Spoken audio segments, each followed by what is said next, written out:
Welcome to T1 academy current affairs classes. ఈ రోజు current affairs classes లో భాగంగా మనం ఈ రోజు న్యూస్ లో ఉన్న కొన్ని ముఖ్యమైన అంశాల గురించి చర్చించుకుందాం. అవి ఏంటంటే, in today's news TB report is in news. ఈ గ్లోబల్ టీబీ రిపోర్ట్ ని ఎవరిచ్చారు, దానికి సంబంధించిన విశేషాలు ఏంటి, దాంట్లో ఇండియా పరిస్థితి ఏంటి, లాంటి విశేషాలు. And there is one more thing in the newspaper today in Indian Express, that is 2+2 ministerial dialogue. Every year India conducts these 2+2 ministerial dialogue meetings with 4 different countries. Today we will be knowing what are they. Today, with which country India is doing this 2+2 ministerial dialogue and what are those ministries. This is important, guys. And this Meg Lanning is in news. Who is she? Which sport does she play? లాంటి విశేషాలు. And UNESCO Creative Cities Network. This UNESCO creative cities network అనే ఒక list ని release చేసింది. అందులో India నుంచి రెండు cities ఉన్నాయి. అవి ఏంటి, దానికి సంబంధించిన విశేషాలు ఏంటో తెలుసుకుందాం. అలాగే this artificial intelligence safety summit 2023. This is the first artificial intelligence safety summit. So on what purpose this was been organized, where it has been organized, and what were the decisions taken in this లాంటి విశేషాలు. And కొన్ని MCQs, ఈ topics మరియు ఇంకా news లో ఉన్న కొన్ని different topics మీద కొన్ని మల్టిపుల్ చాయిస్ క్వశ్చన్స్ మీద మనం ఈరోజు డిస్కస్ చేద్దాం. Coming on to the first topic, that is global TB report. TB అంటే ట్యూబర్క్లోసిస్. Global tuberculosis report 2023. దీన్ని రిలీజ్ చేసింది ఎవరంటే వరల్డ్ హెల్త్ ఆర్గనైజేషన్, WHO వాళ్ళు రిలీజ్ చేశారు. Has release the global tuberculosis report 2023 highlighting the high burden of TB world wide in 2022. 2023లో 2022లో ఎన్ని cases వచ్చాయి, పెరిగాయా, తగ్గాయా, అసలు దీని బర్డెన్ వరల్డ్ వైడ్ ఎలా ఉంది, ఇలాంటి విశేషాలు మనం ఈరోజు తెలుసుకుందాం. And this report says that India accounted for the highest number of TB cases in the world in 2022. Yes, from many years the TB cases in the world, among all the TB cases in the world, India stands first. Though the cases are decreasing every year, but still India is in the first place. ఎన్ని cases అంటే 2.8 million అంట. అంటే 1 million is equal to 10 lakhs కదా. So 28 lakhs cases తో India first position లో ఉంది, which represents 27% of global burden. Out of 100 cases 27 cases are from India. అసలు tuberculosis అసలు ఏంటి, అది ఎందువల్ల వస్తుంది, ఇది వైరసా, బ్యాక్టీరియానా, ఫంగియా, ఇది ఏంటో మనం ఇప్పుడు తెలుసుకుందాం. Tuberculosis is a serious illness that mainly affects lungs. Mainly affects guys అంటే మెయిన్లీ అఫెక్ట్స్ లంగ్స్ అన్నాడు. దాని అర్థం లంగ్స్ తో పాటు ఇంకా వేరే పార్ట్లను కూడా అఫెక్ట్ చేస్తుంది, బట్ మెయిన్ గా లంగ్స్ మీద ఎఫెక్ట్ చేస్తుంది. అది కాకుండా స్పైనల్ కార్డ్ కానివ్వండి, బ్రెయిన్ కానివ్వండి, ఇలా డిఫరెంట్ పార్ట్స్ మీద కూడా ఈ ట్యూబర్క్లోసిస్ అనేది అఫెక్ట్ చేస్తుంది. దీనికి ట్రీట్మెంట్ ఉంది. And tuberculosis is caused by A bacterium called Mycobacterium tuberculosis. ఇది ఇంపార్టెంట్ అండి, జనరల్ సైన్స్ క్వశ్చన్ లో భాగంగా ఇది అడుగుతారు అప్పుడప్పుడు. Mycobacterium tuberculosis, right? The bacteria usually attacks the lungs. ఇందాక మనం చెప్పుకున్నాం కదా, usually attacks the lungs. But the TB bacteria can attack any part of the body such as kidney, spine and brain. ఇంకా వేరే పార్ట్స్ కూడా affect చేస్తుంది. ఇందులో important points, global TB report ఎవరు ఇచ్చారు? World Health Organization. Number of cases లో India first position లో ఉంది. What is tuberculosis? It is a bacteria. It is caused by bacterium called Mycobacterium tuberculosis. It mainly affects lungs. Okay, ఇంకా TB గురించి, it was a world's second leading cause of death from a single infectious agent in 2022 following COVID-19 ద్వారా చాలా మంది చనిపోయారు కదా. దాన్ని పక్కకు పెడితే it is the second one. అంటే ట్యూబర్క్లోసిస్ తో కూడా అంతమంది చనిపోతున్నారు అర్థం. ముఖ్యంగా ఏ కంట్రీస్ లో ఎక్కువ ఉందంటే 30 high burden TB countries collectively accounted for 87%. Okay, ఇది అంతగా గుర్తుపెట్టుకోవాల్సిన పాయింట్ ఏం కాదు, బట్ కొన్ని ముఖ్యమైన కంట్రీస్ లో నుంచే ఇంత చాలా high percentage of TB cases వస్తున్నాయని గుర్తుపెట్టుకోండి. Among the top 8 high burden countries India first, తర్వాత Indonesia, China, Philippines, Pakistan, Nigeria, Bangladesh. ఇవి చూస్తే మాక్సిమం కంట్రీస్ ఎక్కడి నుంచి ఉన్నాయి? Asia countries and third world countries, right? ఇది ఒక్కటే ఆఫ్రికా నుంచి ఉంది. సో ట్యూబర్క్లోసిస్ అనేది ఏషియాలో చాలా ఎక్కువగా ఉంది. అండ్ వాట్ ఆర్ ద, మరి ట్యూబర్క్లోసిస్ అనేది ఒకటి ఉంది, ఇది ఈ కంట్రీస్ లో ఉంది. దేని వల్ల వస్తుందో మనం తెలుసుకున్నాం. అలాగే మరి దీన్ని ఫైట్ చేయాలంటే ఎలాగో కూడా తెలుసుకోవాలి కదా. So what are the initiatives to combat TB? Global efforts, worldwide WHO కానివ్వండి, ఇంకా డిఫరెంట్ కంట్రీస్ ఏం చేస్తున్నాయి, అలాగే ఇండియా ఏం చేస్తుంది రెడ్యూస్ చేయడానికి అనే విషయాలు ఇప్పుడు తెలుసుకుందాం. Global efforts, the WHO has launched a joint initiative called Find, Treat All, End TB. This is important, guys. Find, the TB, treat all and end TB with the global fund and stop TB partnership. So joint initiative పేరేంటి?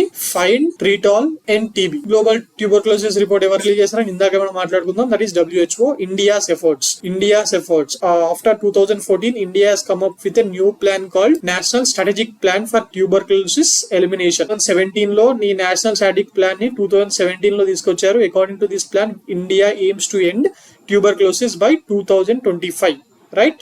So ఇది చాలా important point. National strategic plan for tuberculosis elimination year అడగచ్చండి 2017 to 2025. The Nikshay ecosystem national TB information system or Nikshay ecosystem or national TB information system, Nikshay Poshan Yojana, ఇది కూడా government of India ప్రోగ్రామే. And TB హరేగా దేశ్ జితేగా క్యాంపెయిన్, ఇలాంటి క్యాచీ స్లోగన్స్ ఉన్నాయంటే ఇది నరేంద్ర మోడీ టైంలో తెచ్చినాయని అర్థం అండి. This government gives some catchy slogans like this, Beti Bachao Beti Padhao, ఇలా డిఫరెంట్ క్యాచీ స్లోగన్స్ ఇస్తున్నారు. ఇది కూడా అలాగే టీబీ హరేగా దేశ్ జీతేగా క్యాంపెయిన్. మెయిన్ గా చాలా మటుకు 100% అని చెప్పలేను కానీ ఏదైనా ఒక స్కీమ్ పేరు హిందీలో ఉందంటే అది మాక్సిమం గా ఎన్డీఏ రూల్ లో తెచ్చినట్టు.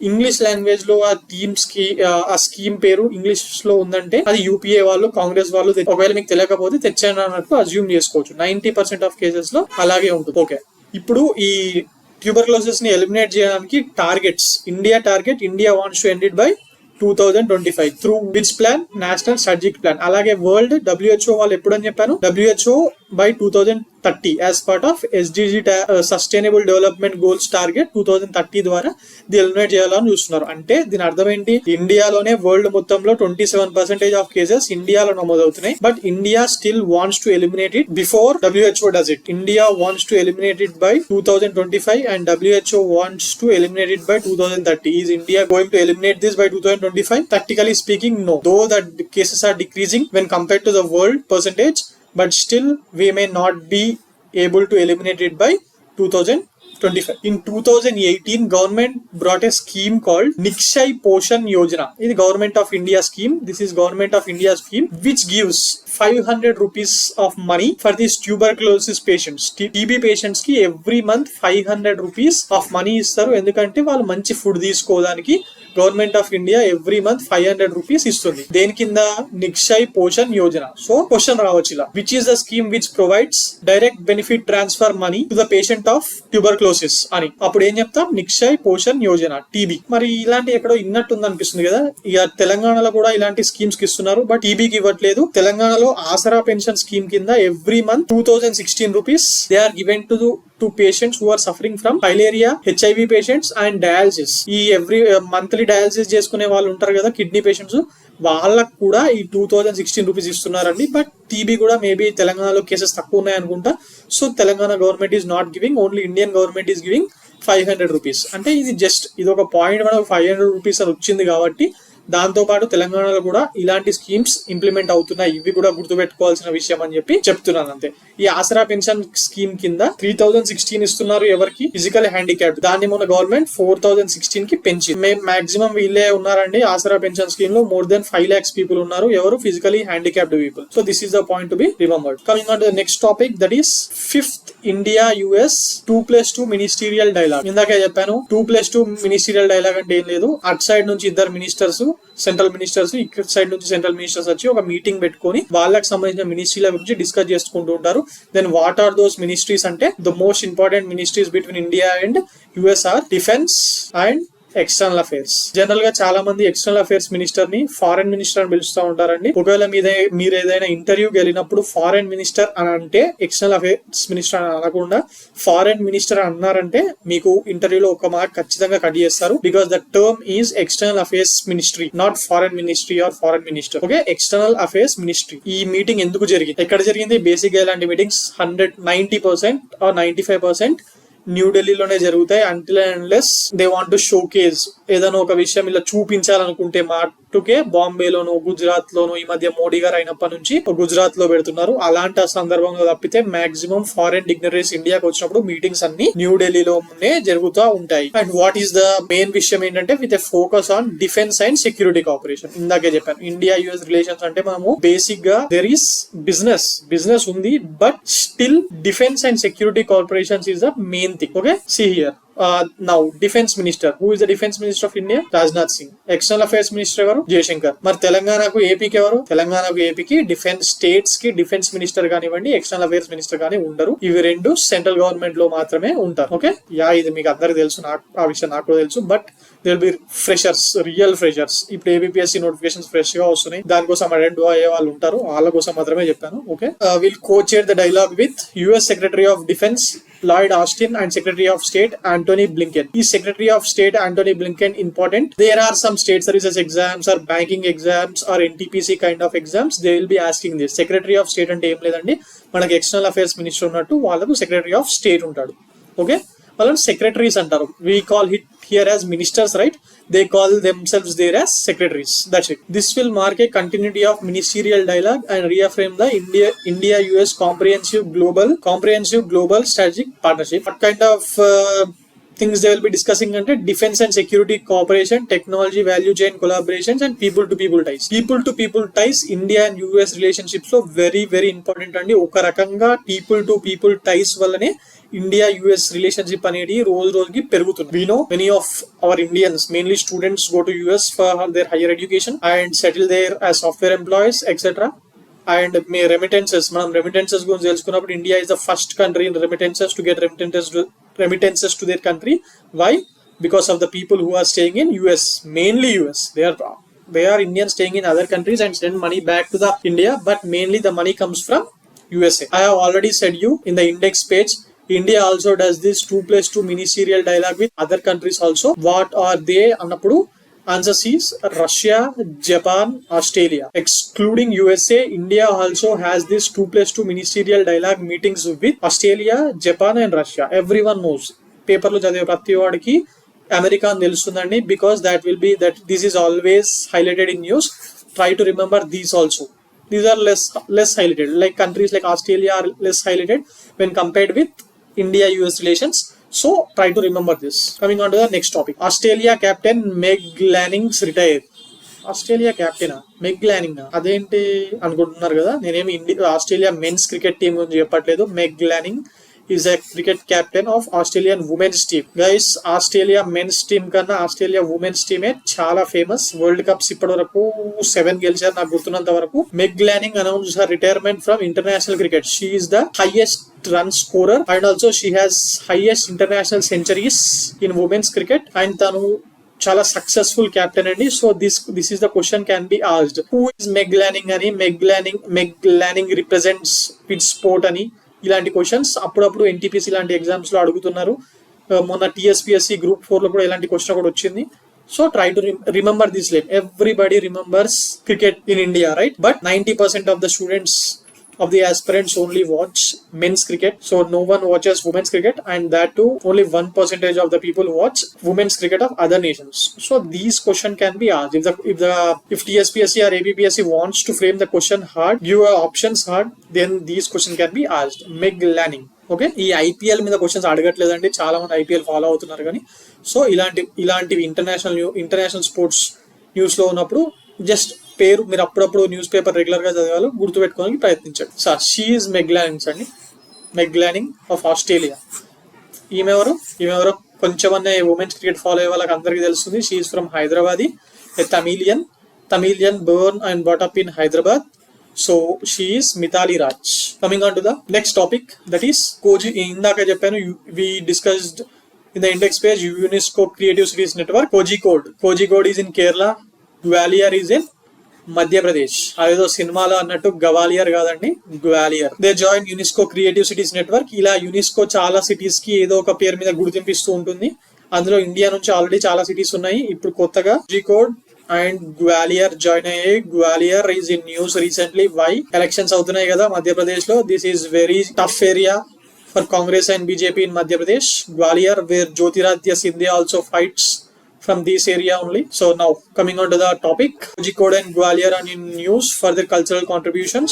What are they అన్నప్పుడు Kozhikode is the city of literature అని చెప్పి గుర్తింపు ఇచ్చారు యునెస్కో వాళ్ళు. Historical mile stones. Kozhikode, situated in Kerala, stands out as the first Indian city to be designated as the city of literature by UNESCO, marking a historical achievement. City of literature అనే award for the first Indian city UNESCO has given, that is to Kozhikode. This is simple అండి, ఒక రకంగా గుర్తుపెట్టుకోవాలి, బట్టి అంతే.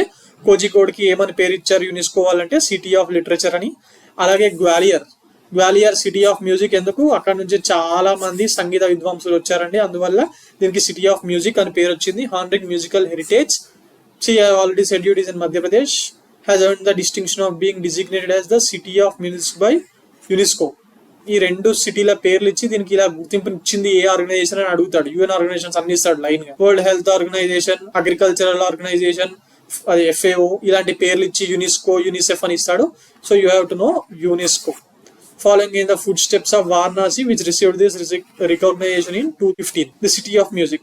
Okay, the birthplace of Tansen. Tansen evarandi? Tansen is one of India's greatest musicians and composers, who was among the Navaratnas, 9 jewels in the court of Emperor Akbar, contributing significant to Indian classical music. మనం ఇందాకే మాట్లాడుకున్నాం కదా, Gwalior Indian music కి చాలా famous. So this city is given as a name called City of Music by UNESCO. Which organization has given the name? UNESCO. To which cities? One is Kozhikode, and there is Gwalior city of music, right? Mari Kozhikode city of literature. So these are important. Coming on to the next topic, that is Artificial Intelligence Safety Summit. Artificial Intelligence Safety Summit 2023. AI. మనం AI ఈ మధ్య చాలా ఒక 1-2 years నుంచి చాలా news లో ఉంది. And last 4-5 days నుంచి రాంగ్ విషయాల్లో ఇండియాలో AI అనేది న్యూస్ లో ఉంది. దేని విషయంలో అండి? Deep fakes. Some heroines like Rashmika Mandanna, Katrina Kaif, and even Sachin Tendulkar's daughter Sara Tendulkar photos were made deep fakes. This is in news. Twitter and Instagram లో చాలా ట్రెండింగ్ లో ఉంది డీప్ ఫేక్స్ అవుతున్నాయి అని చెప్పి, రైట్? దానికి సంబంధించిన, అందుకే ఈ సేఫ్టీకి సంబంధించి ఆర్టిఫిషియల్ ఇంటెలిజెన్స్ సేఫ్టీ సమిట్ అనేది ఇలాంటి విషయాల కోసమే. ఆర్టిఫిషియల్ ఇంటెలిజెన్స్ లో కోర్ గా ఉన్న నేషన్స్ ఏం చేయాలి, ఎలా సేఫ్టీ ఉంచాలి అనేది డిస్కస్ చేయడానికి సమిట్ ని ఏర్పాటు చేయడం జరిగింది. ఇది బ్రిటన్ లో జరిగిందండి, ఇంగ్లాండ్ లో. Artificial intelligence safety summit 2023 held at Bletchley Park in England has marked a significant turning point in the global approach to tackle the challenges posed by frontier AI technologies. Artificial intelligence AI technologies, right? ఇలాంటి deep fake లాంటి technologies నుంచి challenges ఎలా వస్తున్నాయో ఈ రోజు heroines ని అలా చేసి చూపించారు. రేపు పొద్దున ఎలక్షన్ ర్యాలీస్ లో జరగచ్చు, లేకపోతే ఈ కమ్యూనల్ రైట్స్ చాలా సార్లు ఇండియాలో జరిగే కమ్యూనల్ రైట్స్ లో 90% ఆఫ్ టైమ్స్ పాలిటీషియన్లు చేసే ఆర్ ఏవో ఫ్రింజ్ లీడర్ చేసే ప్రసంగాల ద్వారానే వస్తాయి. ఒకవేళ వాళ్ళు చెయ్యకుండా చేసినట్టు ఈ డీప్ ఫేక్స్ చేశారనుకోండి, మన ఇండియాలో కమ్యూనల్ రైట్స్ అనేది చాలా ఈజీగా జరుగుతున్నాయి. ఇలాంటి ఒక చిన్న స్పార్క్ చాలు, ఏమనకుండా అన్నారు అని చెప్పి ఆ ఏరియాలో పబ్లిష్ అయింది అనుకోండి, జనాలు సెన్సిటివ్ ఉంటారు, కొట్టుకొని రావడానికి రెడీగా ఉంటారు. సో ఈ డీప్ ఫేక్స్ నుంచి చాలా జాగ్రత్తగా ఉండాలి. To tackle these challenges 28 major countries including basically major countries ఏముంటాయి, USA, China, India, European union signed the Bletchley Park Declaration. This Bletchley Park Declaration is important as this is the first ever AI safety summit. So this is the first artificial intelligence safety summit, this can be asked. Definitely there is a chance this question can be asked. ఎక్కడ జరిగింది అనొచ్చు, ఈ declaration పేరు ఏంది అని అనొచ్చు. So Bletchley Park Declaration held at Bletchley Park, England, right? This landmark declaration seeks to create a collective understanding and coordinated approach to address the potential risks and benefits of advanced AI systems known as frontier AI. Frontier AI ద్వారా these countries, 28 countries, will try to create a collective understanding and coordinative approach to address this. అంటే ఒక software అనుకోండి, లేకపోతే artificial intelligence అనేది ఏదో కొత్త technology market లోకి వచ్చినప్పుడు దాని నుంచి రిస్క్స్ ఉంటాయి, బెనిఫిట్స్ ఉంటాయి. ఆ రిస్క్ ని బెనిఫిట్స్ ని కలెక్టివ్ గా అందరూ ఎలా ఉపయోగించుకోవాలి, ఒకవేళ రిస్క్స్ ఉంటే ఎలా దానికి ఎదురొడ్డాలి అనే విషయం మీదనే ఈ మీటింగ్ అనేది జరిగింది. This next summit will be hosted by France within a year. అంటే ఎవ్రీ ఇయర్ ఇది జరుగుతుంది అనే దానికి ఇది ఒక సంకేతం అండి. And South Korea will co-host the mini virtual AI summit in the next 6 months. So artificial intelligence safety summit ఎక్కడ జరిగింది? Bletchley Park, England. AI technologies కి సంబంధించి, రైట్? కలెక్టివ్ గా 28 మెయిన్ కంట్రీస్. మరి ఇందులో ఇండియా ఉందా? ఎస్, ఉంది. Coming on to the MCQs. Country has pulled out of the treaty of conventional arm forces in Europe. ఇది ఎప్పుడంటే ఇది 90s లో కోల్డ్ వార్ జరిగినప్పటి నుంచి ఈ ట్రీటీ అనేది అమల్లో ఉందండి. సో దీని నుంచి రీసెంట్ గా రష్యా వాళ్ళు బయటకు వచ్చేసారు. దానికి వాళ్ళు చెప్పిన రీజన్ ఏంటంటే యుక్రెయిన్ వార్ అండ్ నాటో తన సరిహద్దుల్లోకి రావడం వల్ల మేము ఇది ఫాలో కావడం కుదరదు అని చెప్పి రష్యా వాళ్ళు బయటకు వచ్చేసారు. Treaty of conventional arm forces in Europe. Conventional arms అంటున్నాడండి, న్యూక్లియర్ కాదు. న్యూక్లియర్ ఉన్నది సిటిబి. న్యూక్లియర్ ట్రీటీ ఏంటి? సిటిబిటి. ఇది కన్వెన్షనల్ ఆర్మ్స్ కి సంబంధించింది మాత్రమే. ఓకే, ఆప్షన్స్ 4 ఉన్నాయి, కానీ మెయిన్ గా చూడగానే గెస్ చేయొచ్చండి. ఇన్ యూరప్ అన్నాడు. ఇజ్రాయెల్ ఎందుకు కాదు? ఇజ్రాయెల్ యూరప్ లో లేదు, రైట్? ఇన్ యూరప్ అన్నాడు. యూరప్ లో ఉన్న కంట్రీస్ ఇవి 3. ఇవి కొత్తగా ఇప్పుడు యుద్ధం జరుగుతున్న కంట్రీయే కదా. ఇలాంటివి బయటకు వచ్చేది ఎప్పుడన్నా. So that is Russia. Coming on to the next question. Helios spectrometer which was in news is associated with which country? Last month current affairs చదివిన వాళ్ళకు ఇది గుర్తుండే ఉంటుంది. హీలియోస్ ఆదిత్య L1 మిషన్ ఉంది కదా, ఇండియాస్ మిషన్ టు సన్, దానికి సంబంధించిందండి ఇది Helios 1 spectrometer. So this is which associated with which country? India. Coming on to the next topic, next question. Which is the first port in the country to handle 16 million metric tons of cargo in a month? చాలా ఎక్కువ అండి. 16 million metric turns అంటే ఇండియాలో ఇంతకు ముందు 1 million metric turns handle చేస్తేనే దాన్ని చాలా పెద్ద పోర్ట్ గా కన్సిడర్ చేసేవాళ్ళు. అలాంటిది మనం ఇప్పుడు 16 million metric tons that in a month ని హ్యాండిల్ చేస్తున్నాం. ఏ పోర్ట్ ఇది?